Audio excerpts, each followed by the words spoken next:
अस्सलाम वालेकुम क्लास। तो आज हम कंटिन्यू करने जा रहे हैं टॉपिक चैप्टर एल्गोरिथम, और इसमें आज हमारे पास है लेक्चर नंबर 4 और इसमें हम कवर करेंगे पहले तो लास्ट टॉपिक जो हमारा कंटिन्यूएशन में है वर्ड्स केस एनालिसिस, हम उस पर एक और मज़ीद एग्जांपल करेंगे। और फिर उसके बाद हम थोड़ा सा स्पेस कॉम्प्लेक्सिटी को एक्सप्लोर करेंगे, और फिर between time and space complexity कुछ ट्रेड ऑफ्स हैं उस पर बात करेंगे। तो स्टार्ट कर लेते हैं। वर्ड्स केस एनालिसिस की एक और एग्जांपल आपके सामने गिवन है, और इसमें क्या है, जो एल्गोरिथम है क्या कर रहा है, ask user about a number, check either it is even or odd and display the result repeatedly till user enter N or small. तो ये वही सेम टास्क है जो हमने स्टेप वाइज रिफाइनमेंट में यूज़ किया था। तो मैं इस टास्क को समझाने की डेप्थ में नहीं जाऊंगा, क्योंकि आप इससे ऑलरेडी फेमिलियर हैं ये टास्क क्या करता है और कैसे करता है। बज़ाहिर सिंपल है, लेकिन इसमें कुछ जो हैं बातें हैं रखी गई हैं जान के कि जिन पे फोकस किया जा सके ड्यूरिंग एनालिसिस। ठीक है, तो ये वही सेम एग्जांपल है जिस पे स्टेप वाइज रिफाइनमेंट की थी, हमने फ्लो चार्ट डिज़ाइन किया था, फ्लो चार्ट के बाद ये एल्गोरिथम हमारे पास रिजल्ट में आ गया था, और इसके बाद हमने इसका कोड भी किया था। लेकिन एनालिसिस के लिए हमें कोड की ज़रूरत नहीं है, तो हम एल्गोरिथम, वही एल्गोरिथम मैंने यहाँ पे सिंपली लिख लिया। अब हमें इसे करना है एनालाइज, और एनालाइज में आपको याद होगा लास्ट टाइम हमने किया, तो हमें दो चीज़ फिगर आउट करनी होती है, number of operation in each step and how many time a particular step will execute, ये हमें फिगर आउट करना पड़ता है। ठीक है, तो हम यहाँ पे फोकस इसी पे करेंगे कि मुझे ये आइडेंटिफाई करना है कि स्टेप्स जो हैं हर स्टेप पे कितने ऑपरेशन है और वो स्टेप कितनी दफ़ा परफॉर्म होगा। ठीक है, तो यहाँ पे भी वही कर लेते हैं हम। अच्छा, सबसे पहले तो देख लेते हैं स्टेप 1 सिंपल है, एक लाइन में, स्टेप 2 भी एक लाइन में, लेकिन स्टेप 3 देखें तो थोड़ा-सा बड़ा लिखा हुआ है मैंने। ठीक है, तो स्टेप 3 में ये है, या तो इफ है या तो एल्स है। ठीक है, आप समझते हैं ना ये बात कि एक्चुअल स्टेटमेंट मेरा या तो ये है, ठीक है, या तो ये है। ठीक है, तो इफ एक्चुअली होते इफ के हमेशा दो ही पार्ट हैं, एक कंडीशनल पार्ट और कंडीशन की बेस पे क्या एग्जीक्यूट हो। तो कह सकता हूँ मैं ये वाली लाइन जो है ये 3A है, और डिपेंडिंग अपॉन दिस कंडीशन या तो ये वाला पार्ट मेरा बी पार्ट बनेगा, या तो ये वाला पार्ट मेरा बी पार्ट बनेगा। ठीक है, दोनों ही बी हैं। ठीक है, इफ़ की कंडीशन ट्रू होगी तो बी वाला पार्ट मेरा ये बन जाएगा, इफ़ की कंडीशन फॉल्स होगी तो बी वाला पार्ट मेरा ये बन जाएगा। ठीक है, तो इट डिपेंड्स अपॉन कंडीशन। ठीक है, भले से आपको बड़ा सा लिखा नज़र आ रहा हो, लेकिन हमने एजम्पशन में बताया था कि ये सब सिंगल स्टेप्स ही हैं।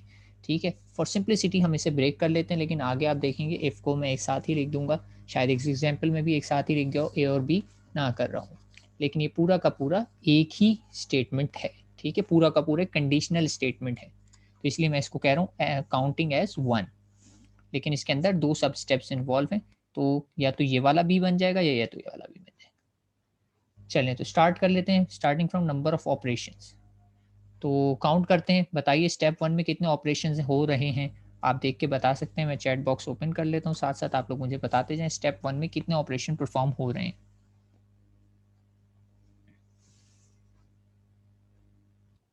जी क्लास, 2। ठीक है, स्टेप 1 में 2 ही हो रहे हैं। स्टेप 2 की बात की जाए, take a number as input from user in number, आ नंबर। ठीक है, 1 ही हो रहा है, स्टेप 2 में 1 हो रहा है। स्टेप 3 की बात की जाए या 3A की बात की जाए तो कितने ऑपरेशन परफॉर्म हो रहे हैं। अच्छा, 3 किस तरीके से हुए यहाँ पे मुझतबा आप बताना चाहेंगे? टोटल 3 बता रहे हैं या 3A के बता रहे हैं मुझे? ठीक है, 1 प्लस 2 नहीं, एक्चुअली इसमें 2 प्लस 1 हो रहे हैं, टोटल 3। 2 कैसे हो रहे हैं? एक ये मॉड का ऑपरेशन हो रहा है यहाँ पे परफॉर्म, और ये कंपैरिजन इक्वल्स टू की कंपैरिजन हो रही है, 2 ऑपरेशन। अब चाहे ये कंडीशन ट्रू हो या फॉल्स, दोनों केस में सिर्फ एक प्रिंट एफ होगा। ट्रू होगी तो ये वाला प्रिंट ऐड हो जाएगा, ये भी एक है, फॉल्स होगी तो ये वाला प्रिंट हो जाएगा। तो दोनों केस में +1 ही आ रहा है, तो दोनों में वर्स्ट केस सिनेरियो अगर हम लेते हैं तो मैक्सिमम 1 ही बनता है। तो ये टोटल बनेगा 3, यानी मैं कह सकता हूँ, मैं इसको भी 2 स्टेप में लिख देता हूँ, 2, और नीचे वाले के लिए मैंने लिख दिया 1। ठीक है, 2 + 1 3 बनेगा टोटल। स्टेप 4 में कितने ऑपरेशन परफॉर्म हो रहे हैं?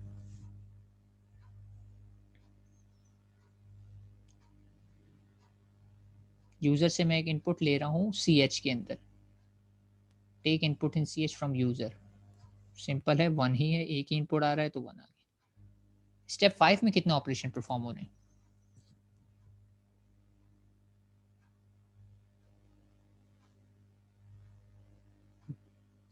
कौन कौन से हो रहे हैं? C H not equals to capital N, C H not equals to small N, दो तो ये हो गए, लेकिन दोनों के दरमियान एक लॉजिकल ऑपरेशन भी तो परफॉर्म हो रहा है एंड का, ये भी तो एक ऑपरेशन है कि नहीं है? दो तो अनइक्वालिटी ऑपरेशन हो गए और एक एंड का, तो टोटल इसमें है 3 ऑपरेशन। ठीक है, तो ऑपरेशन फाइंड आउट करना इतना मुश्किल नहीं है, बस आपको थोड़ा सा अलर्ट रहना पड़ता है, थोड़ा सा हाजिर दिमाग होके आप ऑपरेशन फिगर आउट कर सकते हैं। ऑपरेशन फाइंड आउट करना ईजियर पार्ट है। ठीक है, मुश्किल पार्ट क्या है? आपको ये आइडेंटिफाई करना कि हर स्टेप कितनी दफ़ा एग्जीक्यूट होने वाला है, ये होता है ट्रिकी पार्ट। तो अब इस पे आ जाते हैं। तो बताइए स्टेप 1 कितनी मरतबा एग्जीक्यूट होगा?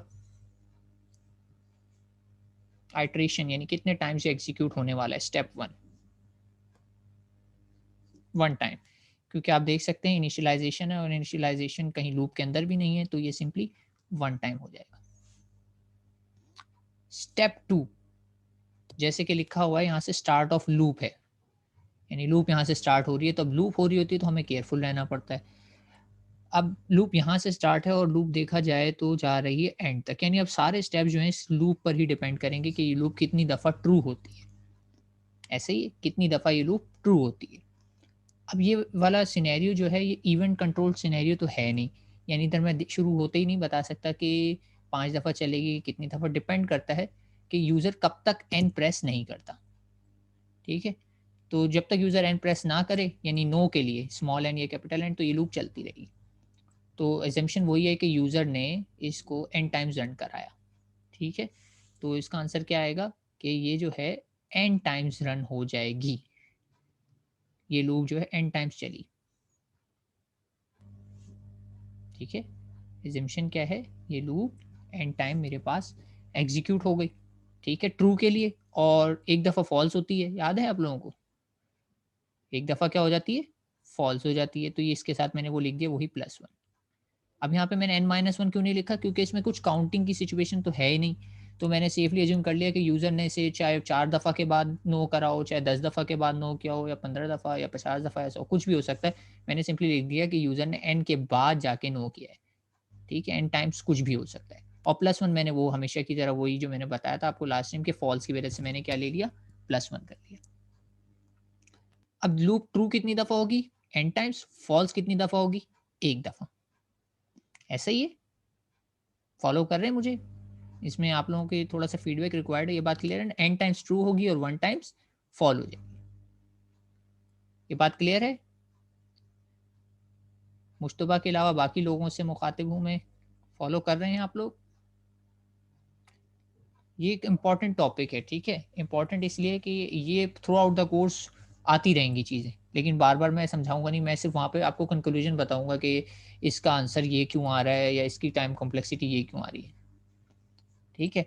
तो ये अभी पढ़ाया जा रहा है, लेकिन ये थ्रू आउट हर एल्गोरिथम, ज़ाहिर-सी बात है, जो भी एल्गोरिथम पढ़ेंगे उसमें आपको फाइनली एनालिसिस करना ही पड़ सकता है। अच्छा, ये बात मैं रिपीट कर देता हूँ कि कल मैंने बताया था कि लूप जितनी मर्तबा चलती है वो तो ट्रू है, ठीक है? लेकिन एक दफ़ा लूप की कंडीशन टेस्ट होती है और पता लगता है लूप फ़ॉल्स हो गई, ठीक है? अभी मैं पूछ रहा हूँ लूप कितनी दफ़ा चलेगी, ठीक है? यानी मैं एक्चुअली कौन से स्टेटमेंट की बात कर रहा हूँ, कौन से स्टेटमेंट की बात कर रहा हूँ? अच्छा, एक और बात ध्यान दें, मुझे ये देख के बताएँ सिनेरियो कि ये लूप व्हाइल लूप है, डू व्हाइल लूप है, फॉर लूप है, कौन-सी लूप है? पहले तो ये आइडेंटिफ़ाई करके बताएँ मुझे।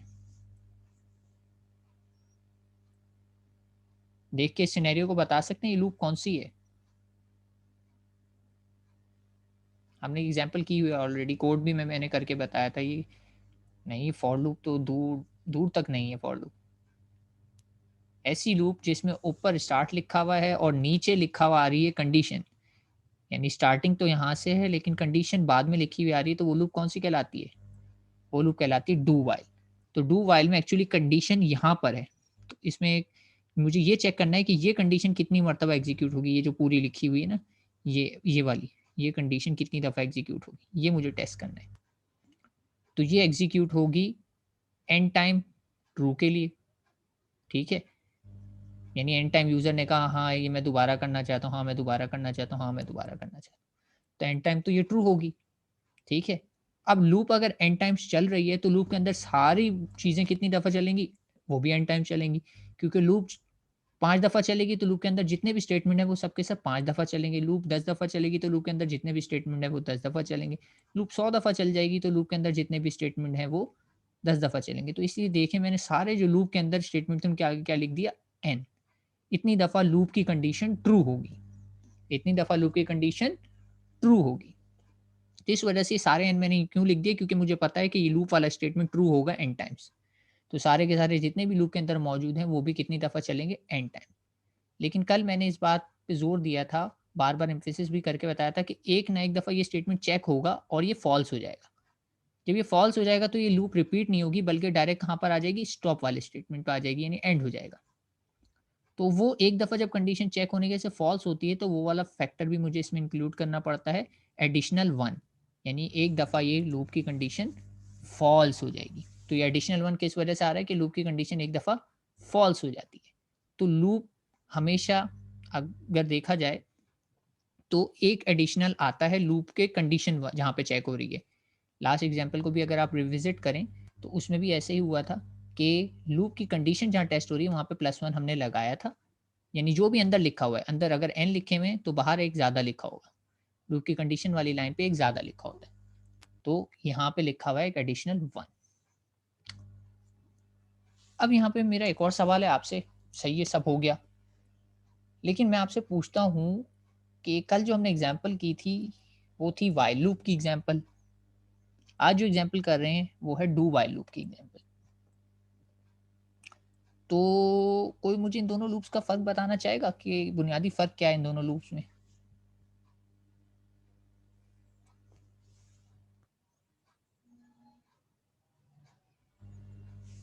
जी, माज़ आप बताना चाहेंगे डू व्हाइल लूप और व्हाइल लूप का बुनियादी फ़र्क? अगर आप माइक ऑन कर देता हूँ, वैसे बताना चाहें तो बता दें।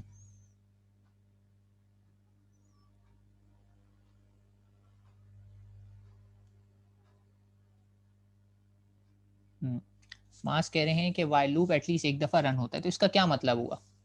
इसका मतलब ये हुआ कि मैं इससे पहले कि स्टेप 5 पे पहुँचूँ और कंडीशन चेक करूँ, समझ रहे हैं बात? तो स्टेप 2, 3, 4 ये वाले 4 स्टेप एक दफ़ा रन हो चुके होंगे, रिगार्डलेस कि कंडीशन मेरी आगे चल के ट्रू होने वाली है या फ़ॉल्स होने वाली है। इसका मतलब यही हुआ? इसका मतलब ये हुआ कि लूप की कंडीशन ट्रू एन टाइम्स होगी तो एन टाइम चलेगा, लेकिन कंडीशन फ़ॉल्स भी हो गई तो एक दफ़ा चलेगा ही चलेगा। यानी कंडीशन चेक करने से पहले ही एडिशनल 1 टाइम मेरा हर स्टेटमेंट चल चुका था। तो इस वजह से यहाँ पे पहले एक 1 ऑलरेडी मौजूद है डू व्हाइल लूप होने की वजह से। तो डू व्हाइल लूप होने का मतलब ये है कि एक दफ़ा तो ये फ्री शॉट जो मिलता है, इसे मिलेगा और plus N time condition true होने की वजह से ये चलेगी। ठीक है? वो एग्ज़ाम्पल याद है ना मैंने दी थी कि आप आईसीपी का कोर्स पढ़ रहे हैं, पहली दफ़ा पढ़ रहे हैं तो आपने कोई कंडीशन टेस्ट नहीं की। लेकिन अगर आपका एफ ग्रेड आ जाता है तो ये वो कंडीशन बन गई जिसकी बेस पे आप डिसाइड करेंगे कि अब आपको ये कोर्स रिपीट करना है या नहीं करना है। ठीक है? तो ये जो मैंने ब्लू में 1 लिखा है, ये जान के मैंने कलर चेंज किया है सिर्फ़ ये बताने के लिए ये डू व्हाइल लूप का बिहेवियर है। इसका ताल्लुक हमारे एनालिसिस से कुछ भी नहीं है, बस इसका ताल्लुक हमारी डू व्हाइल लूप के बिहेवियर से है कि डू व्हाइल लूप में पहली आइटरेशन जो होती है वो विथआउट चेकिंग एनी कंडीशन चल जाती है, यानी एक दफ़ा चलेगी ही चलेगी। समझ में आ रही है बात? यानी अगर मैं इसको सिम्प्लीफाई कर दूँ, मैं कहता हूँ से यूज़र ने पहली दफ़ा लूप चली और पहली दफ़ा में ही नो प्रेस कर दिया। नो प्रेस कर देने का मतलब है ये जो है यहाँ पे एन की जगह पे मैं 0 सब्स्टिट्यूट कर देता हूँ।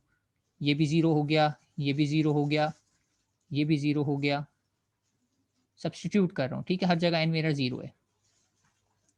तो इसका मतलब क्या हुआ कि मेरी कंडीशन अगर यहाँ देखें आप एक दफ़ा फ़ॉल्स हो भी जाए, ठीक है? यानी यूज़र ने एक भी दफ़ा ट्रू प्रेस नहीं करा, फ़ॉल्स हो भी जाए तब भी आप देखें तो मेरा हर स्टेटमेंट एक-एक दफ़ा एग्ज़ीक्यूट हुआ भाई 1, 1, 1, 1 और यही तो ख़ास बात है डू व्हाइल लूप की। लेकिन अगर ये व्हाइल लूप होती तो ये पॉसिबल ही नहीं था। व्हाइल लूप में अगर यूज़र पहली दफ़ा में ही नो प्रेस कर देता तो व्हाइल लूप के अंदर का कोई भी स्टेटमेंट एग्ज़ीक्यूट नहीं होता। तो ये है वो वाली बात कि do while loop always execute 1, यानी n अगर सब जगह मैं 1 भी कर दूं, यानी मेरी कंडीशन पहली दफ़ा में फॉल्स भी हो जाए, तब भी मेरे लूप के अंदर मौजूद सारे स्टेटमेंट एग्जीक्यूट हो चुके होते हैं। ठीक है, यहाँ पे यही समझने वाली बात थी। इस एग्जाम्पल में डू वाइल रखने का पर्पस यही था कि आपको ये बताया जा सके कि डू वाइल लूप और वाइल लूप में फ़र्क आता है, थोड़ा सा +1 का फ़र्क है। फॉर लूप और डू वाइल लूप में भी +1 का फ़र्क है। बात समझ में आ रही है? थोड़ा सा फीडबैक रिक्वायर्ड है यहाँ पे।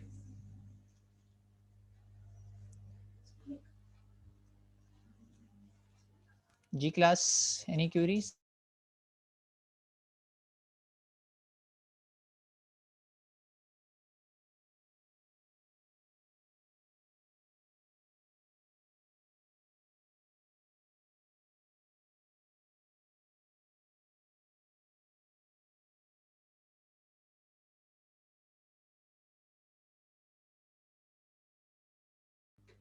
तो क्लास बात समझ में आ गई?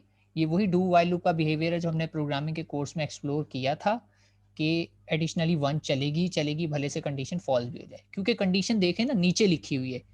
कंडीशन तक पहुंचने से पहले ही क्या होता है, स्टेप 2 3 4 एग्जीक्यूट हो चुके होते हैं। तो कंडीशन अगर ट्रू होगी तो दोबारा होंगे, वरना नहीं होंगे।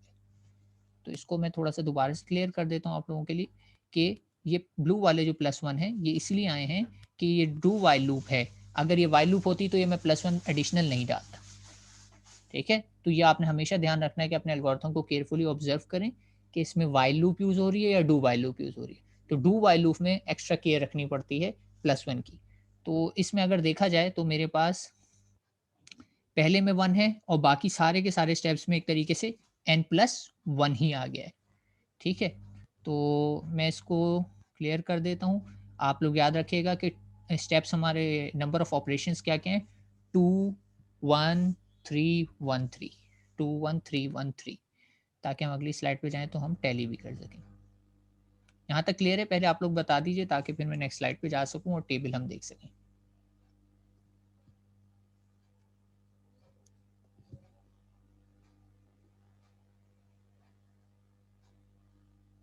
ठीक है, तो आगे बढ़ते हैं। 2 1 3 1 3 मैं इसे क्लियर कर देता हूँ और अगली स्लाइड पे चलते हैं। ठीक है, इसमें भी मैंने ए बी किया हुआ है, 2 1 और 3 का 3 बन गया, 1 3। और अब आप ये देखें सब जगह पे क्या लिखा हुआ है, n+1 n+1 n+1। लेकिन यहाँ पे आपने ध्यान ये रखना है कि ये वाले जो n+1 है, ये वाले, ये सब के सब किस वजह से आए कि ये डू वाइल लूप है। ठीक है, जबकि ये वाला क्यों आया है, क्योंकि लूप की कंडीशन एक दफ़ा फॉल्स होती है। ये वाला 1 जो रेड में मैंने लिखा है ये तो हमेशा ही रहेगा। ये ब्लू में जो हाईलाइट हुए में 1, ये डिपेंड करता है कि आपकी लूप वाइल लूप है या डू वाइल लूप है। ये वाले 1 सिर्फ डू वाइल लूप में आते हैं, वाइल लूप में नहीं आएँगे। ठीक है, बार-बार बता रहा हूँ कि एडिशनल 1 सिर्फ डू वाइल लूप होने की वजह से आया है। इसका ऑपरेशन से एज़ सच कोई ताल्लुक नहीं, इसका डू वाइल लूप के बिहेवियर से ताल्लुक है। ठीक है, तो ये जब भी आप कॉन्सेप्ट अप्लाई करें वही अप्लाई हो रहे हैं सब जो पिछले वाले लेक्चर में हुए थे। सिर्फ यहाँ पे फ़र्क क्या है कि कंडीशन एक्चुअली इस स्टेटमेंट में जाके चेक होती है, तो यहाँ पे मैंने n+1 लिखा हुआ है। ठीक है? और बाकी सब अंदर जो हैं एक्चुअली वो मैंने एन ही लिखे थे, ये सारे एन हैं। लेकिन ये +1 जो ब्लू में लिखे हुए हैं सिर्फ़ इस वजह से लिखे गए हैं कि जब तक मैं नीचे 5 तक पहुँचता कंडीशन पे, ये 1 1 1 इसमें ऑलरेडी ऐड हो चुका था। ठीक है? बाकी सिंपल ही है, सामने इसका मैंने प्रोडक्ट ले लिया, तो मेरे पास 8n+10 इसकी जो है फ़ंक्शन आ गया। और फ़ंक्शन डिपेंड कर रहा है नंबर ऑफ इनपुट पे, एन में चेंज करता जाऊँगा तो उस लिहाज से मुझे बिहेवियर पता लग जाएगा। फिर से मेरे पास वही एक सवाल है आप लोगों के लिए, कि ये एक मेरे पास फ़ंक्शन है यही काम करने के लिए जिसकी कॉम्प्लेक्सिटी आ रही है 8n+10। मेरे पास एक और फ़ंक्शन है जिसकी कॉम्प्लेक्सिटी आ रही है सिर्फ़ 8n। ठीक है? और एक और फ़ंक्शन है जिसमें मेरे पास कॉम्प्लेक्सिटी आ रही है 7n+12।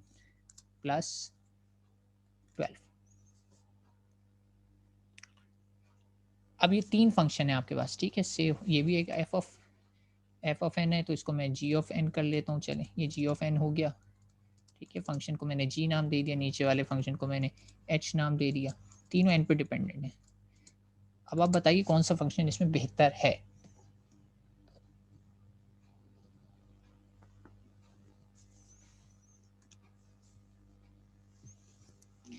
अच्छा, आपका कहना है 8n वाला फ़ंक्शन बेहतर है। और बाकी लोगों का क्या कहना है?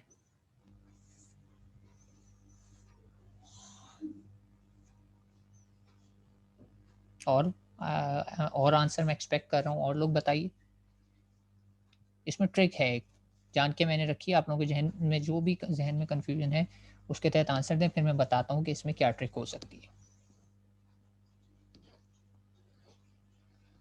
ठीक है, ज़्यादातर मेरे पास आंसर आ रहे हैं 8n, और एक आंसर 8n + 10 आया है जो कि बिल्कुल ही गलत है। ठीक है, 10 का मतलब तो ये तो क्लियर है कि 8n + 10 is greater than 8n। ठीक है, f of n is greater than, ये तो मैं कंक्लूड यहीं पे कर सकता हूँ कि f ऑफ n जो आ रहा है मेरे पास, इसका टाइम ग्रेटर आएगा लाजमी किससे, g ऑफ n से। ये तो कंक्लूडेड है बात, ये तो मैं देखते ही बता सकता हूँ। 8n में 10 ऐड करूंगा तो बढ़ेगा ही ना, तो इसका मतलब और n नेगेटिव नहीं हो सकता। ठीक है, नंबर ऑफ डेटा नेगेटिव तो हो ही नहीं सकता, पॉजिटिव होगा, तो ये बात तो कंक्लूडेड है। f ऑफ n तो सबसे बुरा है। अब देखना ये है कि g ऑफ n और h ऑफ n में क्या बात है। तो g of n h of n में डिपेंड करता है कि मैं n की वैल्यू क्या सब्सटीट्यूट कर रहा हूँ। सपोज करो, ठीक है, सपोज कर लो कि n की वैल्यू जो है मैं ऐड करता हूँ 12 से छोटी, क्योंकि मैंने यहाँ पे 12 का फैक्टर लिखा है ना। तो अगर फर्ज कर लो मैं n की वैल्यू 12 ही कर लूँ, तो आप कैलकुलेट करके देखें क्या आएगा। 12 7 से क्या होता है, 60 72 एंड 84, राइट। तो मैं अगर चलें कैलकुलेटर भी ऑन कर लेते हैं साथ साथ, ताकि आप लोग भी देख सकें कि क्या हो रहा है।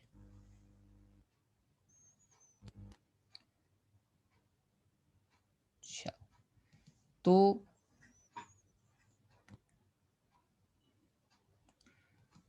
बड़ा सिंपल सा काम है। मेरे पास ये दो इक्वेशन है। अगर मैं 12 वैल्यू लेता हूँ तो 8 × 12 मेरे पास क्या आंसर आता है।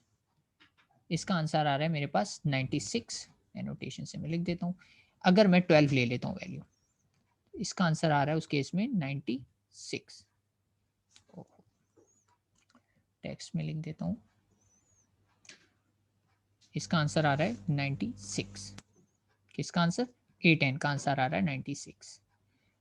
और अगर मैं 7n वाला फॉर्मूला लिख लेता हूँ, ठीक है, एनोटेशन क्लोज कर देते हैं और इसे क्लियर करते हैं।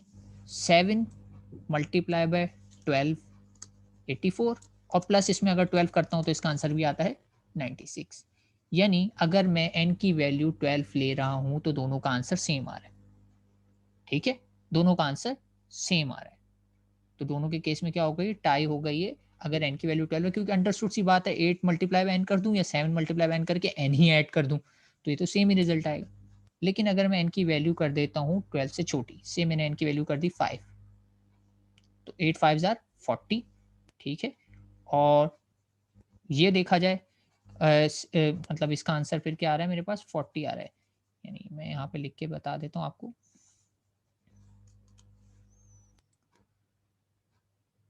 94 कैसे बना लिया था हजरत। जी जी, n की वैल्यू मैं सपोज कर रहा हूँ, ये बात समझाने के लिए कि फंक्शन n के ऊपर डिपेंड कर रहा है, तो n की वैल्यू चेंज करने से वेरी कर सकता है। कुछ फंक्शन हो सकता है n की वैल्यू 5 पे बेहतर है और n की वैल्यू 12 करते हुए बिगड़ जाए। तो अब मैं क्या कर रहा हूँ, अब देखें क्या कर रहा हूँ, मैंने 5 सपोज कर ली। अगर तो मैं n की वैल्यू सपोज कर लेता हूँ, मैं यहाँ पे आपको करके बता देता हूँ। अगर मैंने से सपोज किया, सपोज n = 5, तो इस सूरत में मेरा g ऑफ n जो है, g ऑफ n सिंपली क्या है, 8 × 5 इक्वल्स टू क्या आ जाएगा, 40 आ जाएगा, क्योंकि ये हो रहा है 8 × 5 इज 40। जबकि मेरा h ऑफ n, मेरा h ऑफ n क्या है, 7 × 5 कितना हो रहा है, 7 × 5 + 12, तो ये मेरा आंसर बन गया 7 5 ज़ा 35। ठीक है, और 35 + 12 कितना हो जाता है मेरे पास, 47। अब आप देख रहे हैं कि अगर n की वैल्यू लेस देन 12 थी तो उस केस में मेरा g ऑफ n का फंक्शन बेहतर है, उस केस में मेरा g ऑफ n का फंक्शन बेहतर है। लेकिन अगर n की वैल्यू मैं 5 के बजाय चेंज करके कर देता हूँ 20। अच्छा ध्यान रहे, मैं टिक कर देता हूँ यहाँ पर कि एनोटेशन में से इस केस के लिए, इस पर्टिकुलर केस के लिए जो है मेरे पास जो फंक्शन जीत रहा है वो कौन सा जीत रहा है, G of N. G of N जीत रहा है जब एन इक्वल्स टू 5 है। लेकिन अब मैं चेंज करता हूँ और मैं यहाँ पे लिख लेता हूँ, अब मैंने सपोज कर लिया,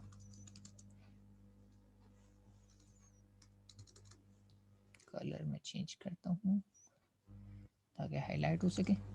सपोज अब मैंने n इक्वल्स टू कर लिया 20, यानी अब मेरा डेटा सेट है 20। तो इस केस में अगर देखा जाए मेरा g ऑफ n, तो क्या होगा, g of n equals to 8 multiply by 20, तो ये बन जाएगा मेरे पास 160। ठीक है, 160 बनेगा। और अगर मैं कर लेता हूँ h ऑफ n की बात कर लेता हूँ, h ऑफ n, तो h of n equals to 7 multiply by 20, तो ये मेरे पास, और प्लस 1 2, तो ये मेरे पास बनेगा 7 मल्टीप्लाई बाय 20 इज 140, और 140 प्लस 12 इज 152। तो अगर मेरी n की वैल्यू 20 है तो आप देख सकते हैं कि उस केस में मेरे पास जो फंक्शन विन कर रहा है वो ये वाला फंक्शन विन कर रहा है। तो बात समझ में, मैंने क्यों कहा कि इट डिपेंड्स कि आपकी n की वैल्यू क्या सब्सटीट्यूट की जाती है। तो आप इसको अलग अलग वैल्यूज़ दे के n की चेक करते हैं, और फिर अलग अलग चेक करके आप ग्राफ प्लॉट कर लेते हैं, एक प्लॉटिंग बन जाती है अलग अलग वैल्यूज़ के लिहाज से। और फिर आप उस ग्राफ को देखते हुए डिसाइड करते हैं कि मुझे कौन सा वाला एल्गोरिथम प्रेफर करना है, जी ऑफ एन जिसका रिजल्ट आ रहा है वो प्रेफर करूँ या एच। और डेफिनेटली डिपेंड करेगा आपकी रिक्वायरमेंट पे कि आप नॉर्मली कितने साइज के डेटा से डील करते हैं। ठीक है, तो बाज़ औक़ात बड़ा सिंपल स्ट्रेट फॉरवर्ड होता है, जैसे एफ ऑफ एन में तो क्लियरली मुझे पता लग गया था रिजल्ट ज़्यादा ही आएगा। लेकिन बाज़ औक़ात कुछ फंक्शन आपके पास ऐसे आ जाते हैं कि जिसमें आपको मज़ीद एन की रैंडम वैल्यू सप्लाई करके टेस्ट करना पड़ता है कि कौन सा फंक्शन बेहतर है और कौन सा बेहतर नहीं है। तो कुछ फंक्शन हो सकता है शुरू में स्मॉलर नंबर ऑफ एन पे अच्छा परफॉर्म करें, लेकिन जैसे जैसे मेरा डेटा का साइज बढ़ता जाए वो पुअर होती जाए उनकी परफॉर्मेंस। जैसा कि आपने देखा, जैसे कि आपने देखा कि इसमें हो रहा है जी वाले में, जी वाला इनकी स्मॉल वैल्यूज पे तो अच्छा परफॉर्म कर रहा है, कब तक, जब तक 12 से नीचे है या 12 तक है। 12 पे जाके दोनों इक्वल हो जाएंगे और उसके बाद आप देखेंगे एच ऑफ एन आगे बढ़ना शुरू हो जाएगा और जी ऑफ एन की परफॉर्मेंस गिरना शुरू हो जाएगी, क्योंकि जी ऑफ एन का टाइम बढ़ना शुरू हो जाएगा। तो आप यहाँ पे हमने एक बात देखी कि जी ऑफ एन इनिशियली, यानी जब नंबर ऑफ एन कम थे तो अच्छा परफॉर्म कर रहा था, लेकिन आगे चल के इसने बुरा परफॉर्म करना शुरू कर दिया और एच ऑफ एन ने बेहतर परफॉर्म करना शुरू। तो ये कुछ मैंने आपको केस स्टडीज बताए कि एन की अलग अलग वैल्यूज पे बिहेवियर अलग अलग हो जाता है। ठीक है, तो आप ऐसा नहीं कर सकते कि एक रैंडम एन की वैल्यू एक ही सेलेक्ट की और उसकी बेस पे डिसाइड कर लिया कौन सा वाला फंक्शन बेहतर है। आपको मल्टीपल वैल्यूज ऑफ एन को टेस्ट करना पड़ता है, तब जाके आप बताते हैं कि कौन सा एल्गोरिथम बेहतर है। ठीक है, इस पे हम मजीद बात करेंगे नेक्स्ट लेक्चर में जब हम रेट ऑफ ग्रोथ पे बात करेंगे। ठीक है, तो अभी फिलहाल मैं इसको यहीं पे फुल स्टॉप लगाता हूँ। ये बात मैंने समझा दी कि ये फंक्शन कैसे आया। तो इस लेक्चर से बस यही था कि डू वाइल लूप वाली बात सीखने की थी, और इसमें ये जो एडिशनल ब्लू में वंस हाईलाइटेड हैं ये आते हैं, ये बात आपको याद रखनी। ठीक है, तो यहाँ तक किसी को कोई कंफ्यूजन है या क्लियर है?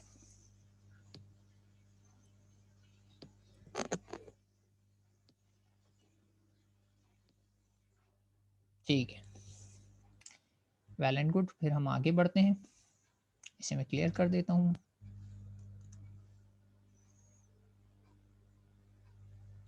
जैसे कि मैंने कहा वहाँ इट डिपेंड्स कि आपकी रिक्वायरमेंट क्या है। हो सकता है मुझे पता है कि मेरे पास जो नंबर ऑफ यूज़र्स हैं ना वो 1000 है। ठीक है, तो मैं एल्गोरिथम जब किसी का अप्लाई करना चाहूँगा तो मैं इसको 1000 पे टेस्ट करूँगा और 1500 पे टेस्ट कर लूँगा, 500 पे टेस्ट कर लूँगा, यानी मेरी रिक्वायरमेंट के लिहाज से।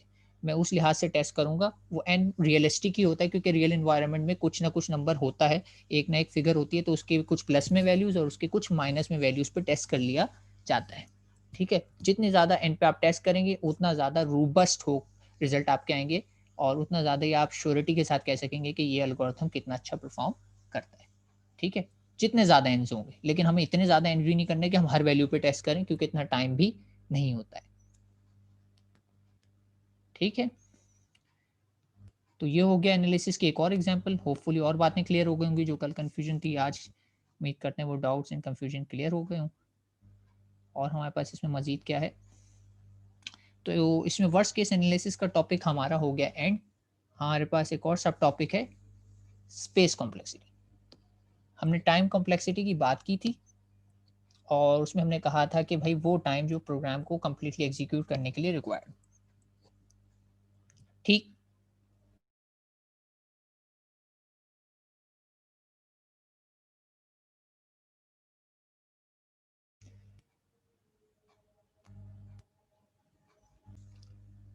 तो what is space complexity? Space complexity बिल्कुल वैसी जैसे टाइम कॉम्प्लेक्सिटी बताया गया था कि जो टाइम आपको प्रोग्राम को सक्सेसफुली एग्जीक्यूट करने के लिए रिक्वायर्ड हो, वो उसकी टाइम कॉम्प्लेक्सिटी। तो इसी तरह स्पेस की बात की जाए तो कहते हैं जो मेमोरी किसी भी प्रोग्राम को सक्सेसफुली एग्जीक्यूट करने के लिए रिक्वायर्ड हो, उसे कहा जाता है स्पेस कॉम्प्लेक्सिटी। यानी एक प्रोग्राम कितनी मेमोरी लेता है इन रैम, ठीक है, फिर कह रहा हूँ इन रैम। हम मेमोरी की बात करें, रैम में जो एलोकेटेड होती है, हार्ड डिस्क की मेमोरी या सेकेंडरी स्टोरेज ये कह लें, वो फिक्स है, ठीक है।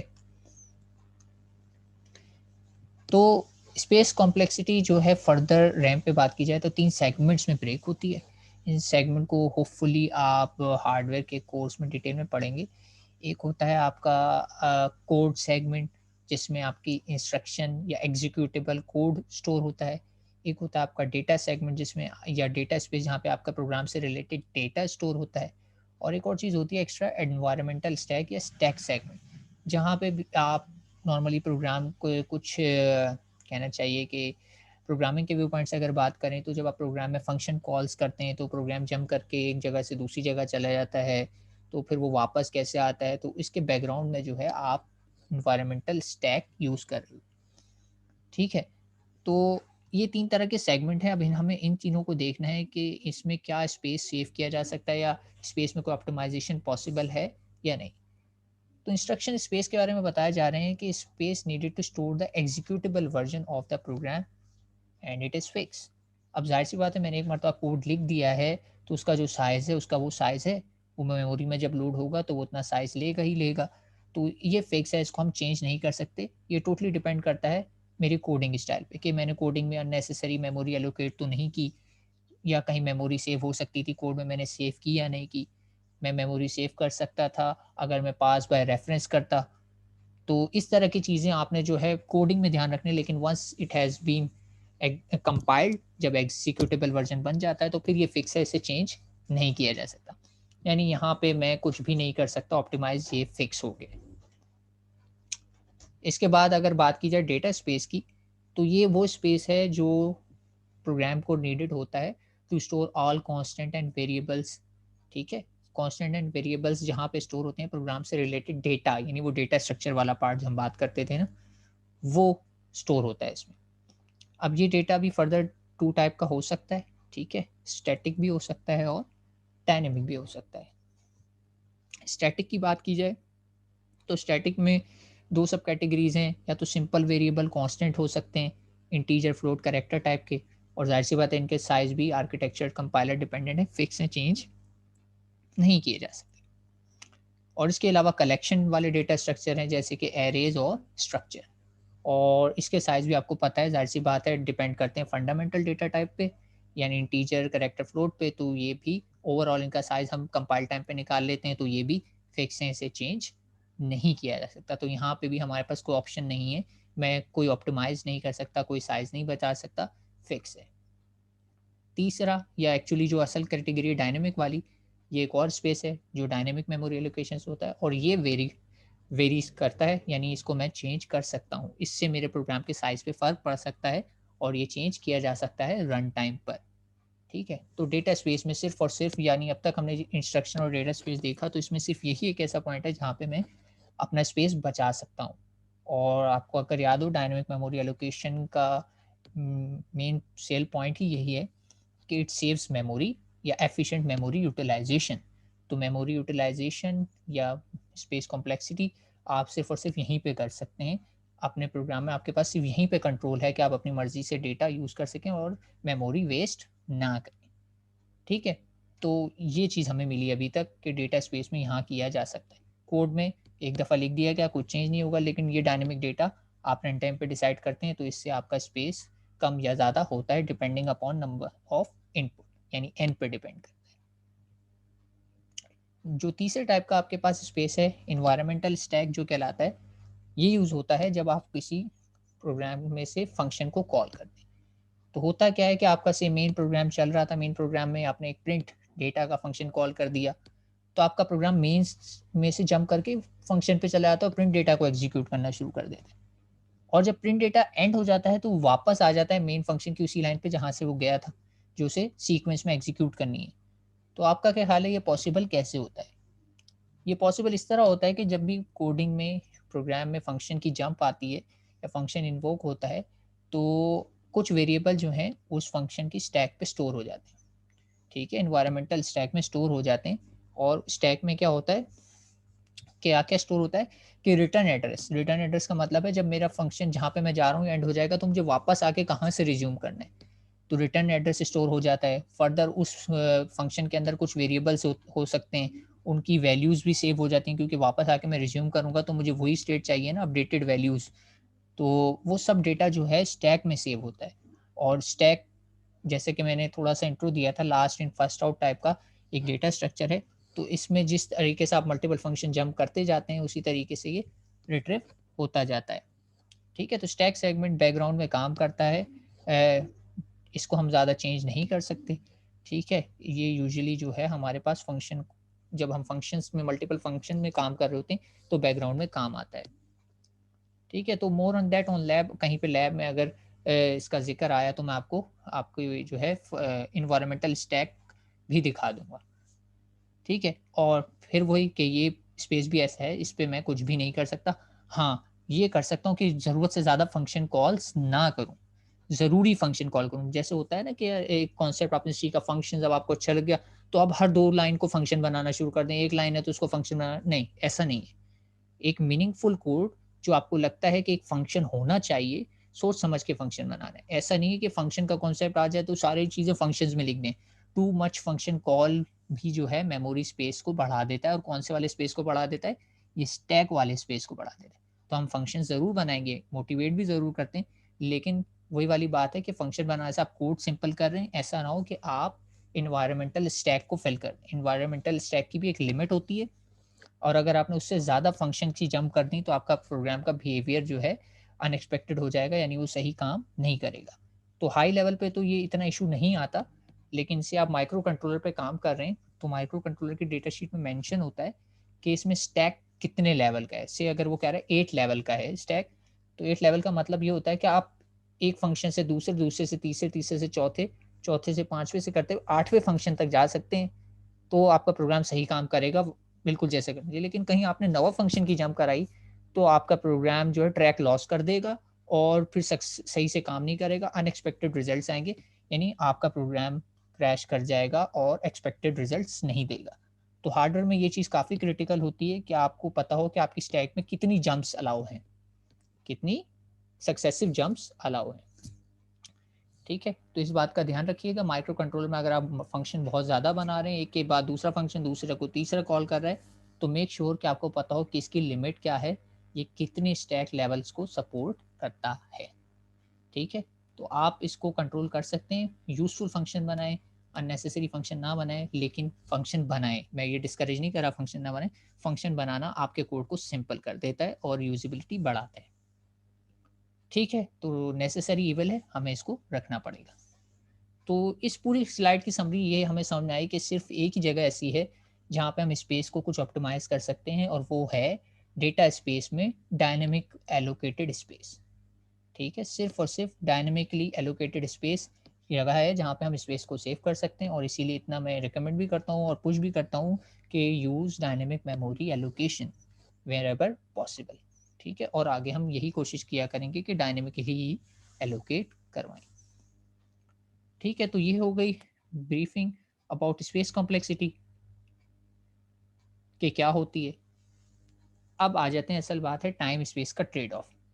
क्योंकि मेरी कोशिश तो ये होगी कि मैं चाहूँ कि मेरा प्रोग्राम टाइम भी कम ले और स्पेस भी कम ले। आइडियल सिचुएशन तो यही है ना, मैं चाहूँगा कि मेरा प्रोग्राम तेज़ से तेज़ तरीन चले और स्पेस भी कम ले, मेमोरी की रिक्वायरमेंट भी कम हो और टाइम भी ज़्यादा हो। तो अब इस बारे में बहस करनी है कि इसमें क्या ट्रेड ऑफ है। अब यहाँ पे कह रहे हैं there may be more than one approaches or algorithm to solve a problem. ये इस बात पे तो हम काफ़ी हद तक मुत्तफ़िक हो चुके हैं कि मल्टीपल सॉल्यूशन हो सकते हैं। The best algorithm to solve a given problem is the one that requires less space in memory and takes less time to complete its execution. ये हो गई वो आइडियल केस कि बेस्ट तो ये है कि कम से कम स्पेस ले और कम से कम ही टाइम ले, तो वही बेहतरीन सोल्यूशन है। लेकिन in practice it is not always possible to achieve both of these objective. ठीक है, तो इन रियलिटी ये पॉसिबल नहीं हो पाता, क्योंकि हमारे पास मसला यही है, ट्रेड ऑफ की बात इसीलिए कर रहे हैं कि एक चीज़ को कॉम्प्रोमाइज़ करना पड़ता है to achieve the other one. हो सकता है कि एक एल्गोरिथम को ज़्यादा स्पेस रिक्वायर्ड है, लेकिन वो कम टाइम में कंप्लीट हो रहा हो। ठीक है, अब आपकी रिक्वायरमेंट पे डिपेंड करेगा कि आप कौन सा पिक करें। लेकिन एक आपके पास हो सकता है कि दो एल्गोरिथम मौजूद हैं। एक एल्गोरिथम जो है टाइम कम लेता है लेकिन स्पेस ज़्यादा रिक्वायर्ड है, और वही काम करने के लिए एक और दूसरा एल्गोरिथम है जो स्पेस कम रहता है पर टाइम वो ज़्यादा रिक्वायर्ड करे। तो आप कौन सा एल्गोरिथम प्रेफर करेंगे? ठीक है, एक ऑप्शन है कम टाइम स्पेस ज़्यादा, एक ऑप्शन है ज़्यादा टाइम स्पेस कम। तो आपसे सवाल मेरा ये है कि आप कौन सा वाला सोल्यूशन प्रेफर करेंगे और क्यों, या किन सिचुएशन में या किन इन्वायरमेंट में आप कौन सा सोल्यूशन प्रेफर करेंगे?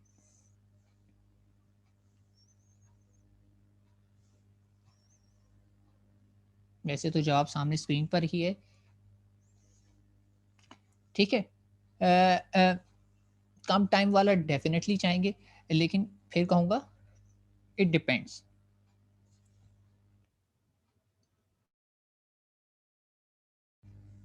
इट डिपेंड्स क्यों? क्योंकि डिपेंड करेगा कि आपके एनवायरनमेंट में क्या चीज़ है, कंस्ट्रेंट क्या है।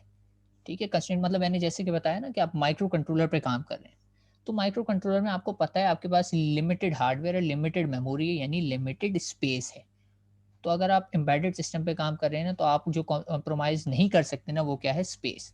आप कहेंगे मैं स्पेस ज़ाया नहीं कर सकता क्योंकि मेरे पास स्पेस स्केर्स है, कम है स्पेस। तो आप कहेंगे कोई मसला नहीं, मैं स्पेस बचाना मेरी मेन प्रायोरिटी है, तो मैं टाइम पे कॉम्प्रोमाइज़ कर लूँगा, टाइम ज़्यादा भी लग जाए तो ख़ैर है, क्योंकि काम तो हो ना इवेंचुअली एट द एंड, मेरा का गोल तो अचीव हो। तो आप उस जगह पे क्या करेंगे? स्पेस को कॉम्प्रोमाइज़ नहीं करेंगे, स्पेस क्रिटिकल होगा, आप टाइम ज़्यादा वाला सॉल्यूशन प्रेफ़र करेंगे। लेकिन अगर आप विंडोज़ के ऑपरेटिंग सिस्टम पे चला रहे हैं, तो यहाँ पे आपको पता है अच्छी खासी मेमोरी है, 8-8 जीबी, 16 जीबी मेमोरीज़ आजकल सिस्टम में होती है। तो यहाँ पे आप अगर कोई सॉल्यूशन चाहते हैं, तो आप कहेंगे मेमोरी मेरे लिए कोई इश्यू नहीं है, लेकिन मेरा काम तेज़ हो जाए तो मज़ा आ जाएगा। ठीक है? तो ये डिपेंड करता है कि आपके एनवायरनमेंट क्या है। तो thus we may have to sacrifice one at the cost of other, और रीज़न फॉर चूज़िंग यही है कि आपके एनवायरनमेंट की कंस्ट्रेंट क्या है। If the space is our constraint, ठीक है, then we have to choose a program that requires less space at the cost of more execution time। यानी फिर मैं स्पेस बचाने पे फोकस करूंगा, और टाइम ज़्यादा होता है तो मैं कहूँगा होने दो, क्योंकि मेरे पास कोई और चारा नहीं है। लेकिन ऑन द अदर हैंड अगर मुझे टाइम क्रिटिकल है, यानी मैं टाइम कम से कम चाहता हूँ, तो रियल टाइम सिस्टम जैसे होते हैं, वीडियो गेम्स की बात कर लें। ठीक है, वीडियो गेम्स एक रियल टाइम है, या सिमुलेशंस होती हैं, एयरप्लेन की सिमुलेशंस वगैरह होती हैं, इसमें क्या है, रियल टाइम है। तो आप यहाँ पे क्या कहते हैं? कहते हैं मेरी टाइम क्रिटिकल है, मैं डिले नहीं कर सकता। आज बटन प्रेस किया तो आज ही एक्शन होना चाहिए। तो उस केस में मैं अपने प्रोग्राम को कहता हूँ कि टाइम का बिल्कुल रियल टाइम या कम से कम हो। स्पेस का कोई इश्यू नहीं है, मैं स्पेस जितना चाहिए होगा बढ़ा दूँगा, क्योंकि मेरे पास इंस्टॉलमेंट की जगह है, मैं उसमें इंस्टॉल कर सकता हूँ। ठीक है, इंस्टॉलेशन की मिस्टेक, इंस्टॉलेशन की गुंजाइश है, तो मैं मज़ीद उसमें स्पेस ऐड कर सकता हूँ। ठीक है?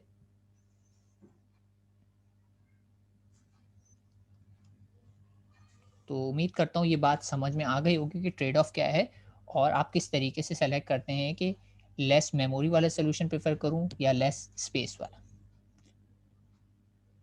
Acknowledge me if you get it. बात समझ में आ गई है तो कोई फीडबैक दीजिए।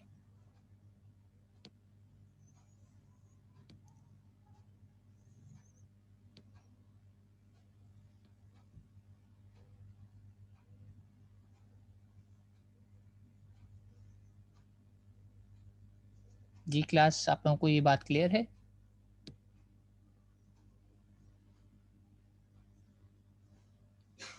ठीक है, तो लेक्चर मेरे ख्याल से यहीं पे हमारा कंक्लूड हो गया है और एक लास्ट टॉपिक हमारा बाकी है इसमें, और उसको फिर इंशाल्लाह हम नेक्स्ट वीक करेंगे। उसमें बिग ओ नोटेशन है और रेट ऑफ ग्रोथ है। फिर हमारा ये थोड़ा सा कहना चाहिए टेक्निकल कह लें, थेरेटिकल टेक्निकल टॉपिक एंड हो जाएगा और फिर हम एक्चुअल डेटा स्ट्रक्चर की इम्प्लीमेंटेशन और उनके एल्गोरिथम्स में आएंगे। वहाँ पर मैं आपको ये नहीं बताऊंगा कि बिग ओ कैसे आई या इसकी टाइम कॉम्प्लेक्सिटी ये कैसे आई।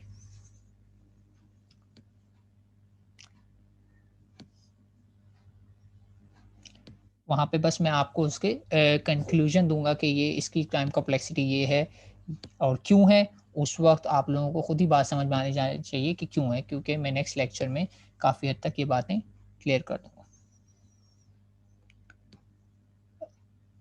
अच्छा सादिया, मैं आपका क्वेश्चन नहीं समझ पा रहा हूँ।